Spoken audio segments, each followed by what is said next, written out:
I went from being an orthorexic raw vegan to now eating everything and anything that I want, enjoying food, enjoying life. I eat nachos, pasta, pizza, chocolate, ice cream, wine. I eat it all. My body feels so much better. My metabolism is healthy and it feels so good after all those years of intense restriction. Oh my goodness. And so I'm sharing this today in hopes that it can help you if you're experiencing orthorexia or food obsession the way I did for so long.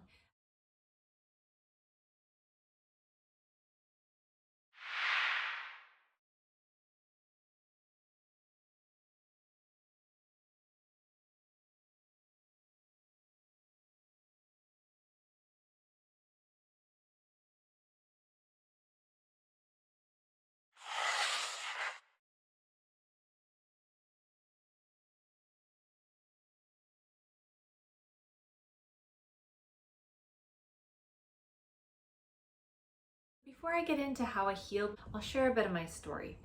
So I was a completely normal eater until the age of 14 when I became vegan. I read the book Fit for Life and it really resonated with me. I cut out meat and dairy and all animal products basically overnight. So I started cooking for myself, I started food combining, and I started tracking the digestive times of my meals.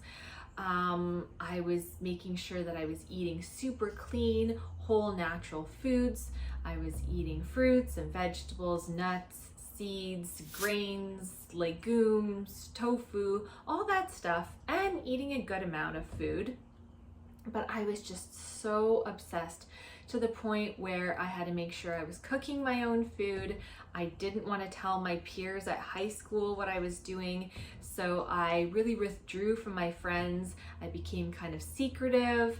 I had to put myself into this little controlled box. I was researching everything health related. I was reading all the health books. I was reading health cookbooks, and I was cooking for myself. Actually, that's when I fell in love with cooking.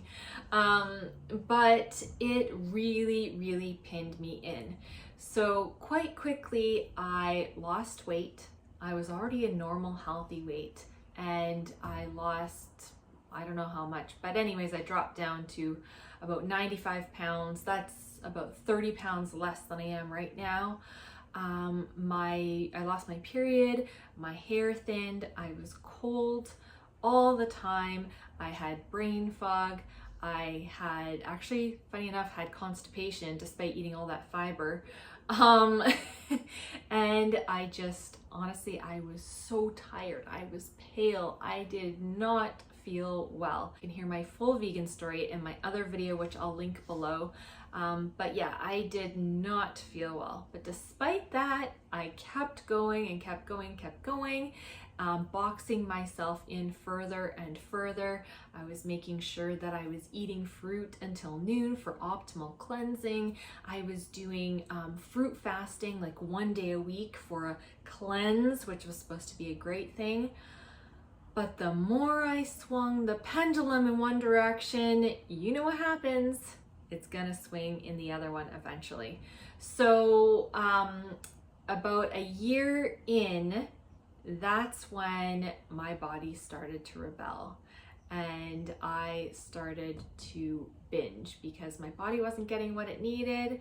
I just started to binge, and then so I was binging and restricting and kind of going back and forth, and it was just honestly an awful nightmare. So I had extreme food obsession, trying to be more pure, trying to be more perfect. I mean, I would binge on the strangest things like chickpeas and salsa, or like I used to make this Moroccan veggie stew, and I would like binge on that. Or I would make my healthy cookies or cakes or banana ice cream and binge on that stuff. And then I would need to have a cleanse, and so I would go into like a 3-day juice fast, only to come out of that and be ravenous and eat everything. And so Oh my goodness, this went on for a really, really long time. I struggled with orthorexia and food obsession for well over 15 years. And so I'm here to tell you that if you are struggling as well, trust me, there is hope, there is light at the end of the tunnel. I am proof of it. When I was 14, I discovered raw foods, and that was like a blessing and a curse at the same time. I just thought it was the coolest thing ever, and my new aspiration in life was to be a raw foodist.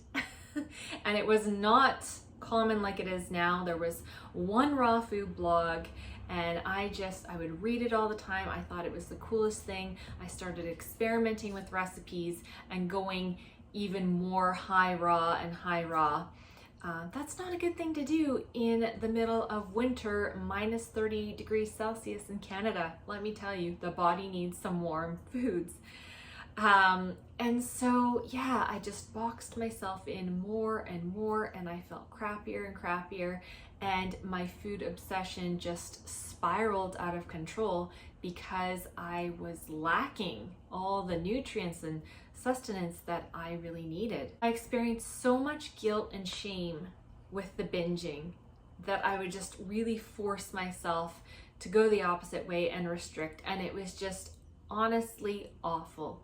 I used to cry and I used to pray to God to make me just a normal eater again.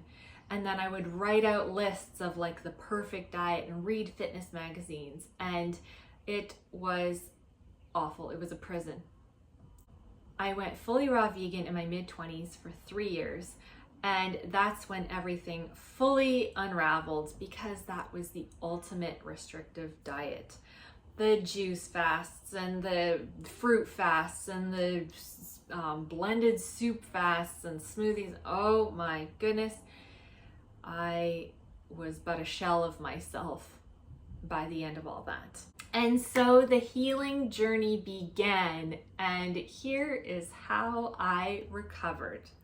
First, I had to stop eating a vegan diet.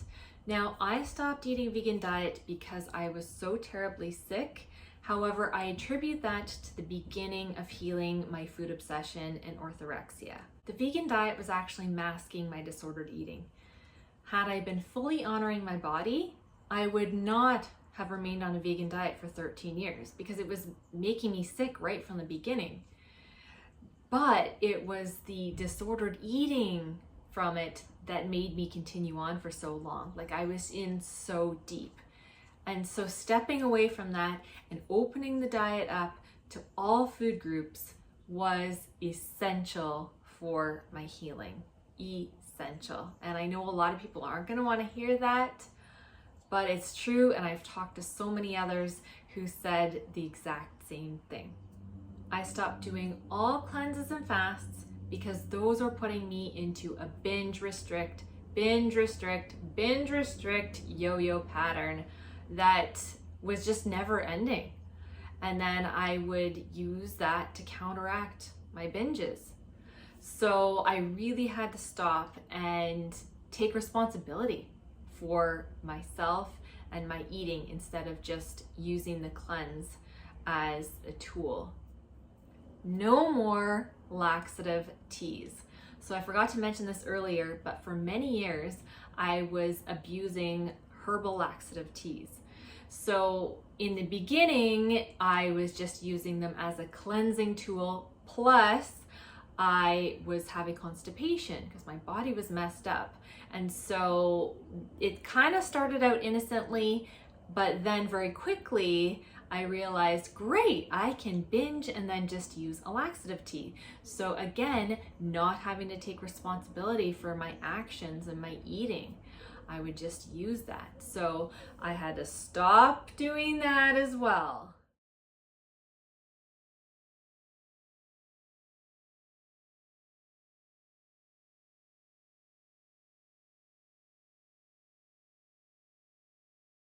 I had to allow myself to eat any and all foods. Nothing off limits anymore. So like I said, I went from being raw vegan to being able to eat nachos, pasta, pizza, cake, brownies, ice cream, wine, you name it.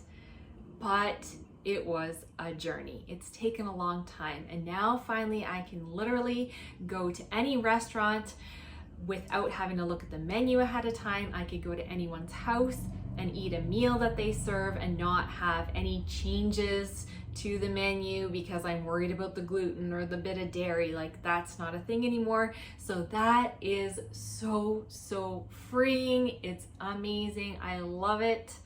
But yeah, don't stress if you decide you're going to open up your food to eating anything and then it takes you a while, because it took me years and years. Nachos is such a weakness of mine, so it's cool that I can stay home and I can make nachos, make them fairly healthy or not, or I can go out to a restaurant and eat nachos exactly the way they serve them, and I'm good either way. I'm going to enjoy, I'm going to indulge. The difference is I get to choose from my own desires instead of getting controlled by my diet mentality. And so that's a huge shift. I really had to shift my thinking to seeing food and eating as a way of celebrating and enjoying life instead of feeling guilt and shame around eating, especially when it comes to foods that I thought I shouldn't be eating.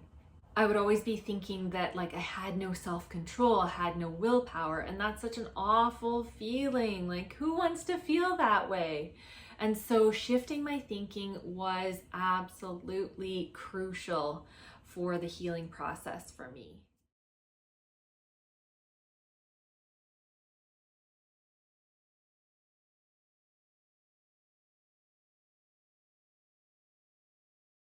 I really had to ditch the diet starts on Monday mentality. And unfortunately, that is so common in society these days. You're gonna start your diet on Monday after splurging on the weekend. So of course, because I knew that the restriction was gonna be coming, I would go overboard and overeat or binge on certain foods. So I really had to stop that and know that I can eat that food again tomorrow. I can eat the cookies again tomorrow. I can eat the nachos again tomorrow. So it's always available, and knowing that really helps. And I still get stuck in that mentality sometimes, and I have to remind myself, no, Heather, you can have it again tomorrow. You can have it later. You can always have it. I also had to do a lot of inner healing work along the way so that I could cultivate self-love, to know that I'm worthy of nourishing my body. I'm worthy of enjoying life. I'm worthy of enjoying foods. I'm worthy of feeling free and happy instead of holding all this stupid baggage of guilt and shame and stuff that's wrapped around food. So that was another all these I think are actually big key points. So I really hope that was helpful in some way or another. Feel free to leave a comment below, and I would love to hear from you. Connect with me on Instagram, Sweetly Raw, if you want to send me a personal message.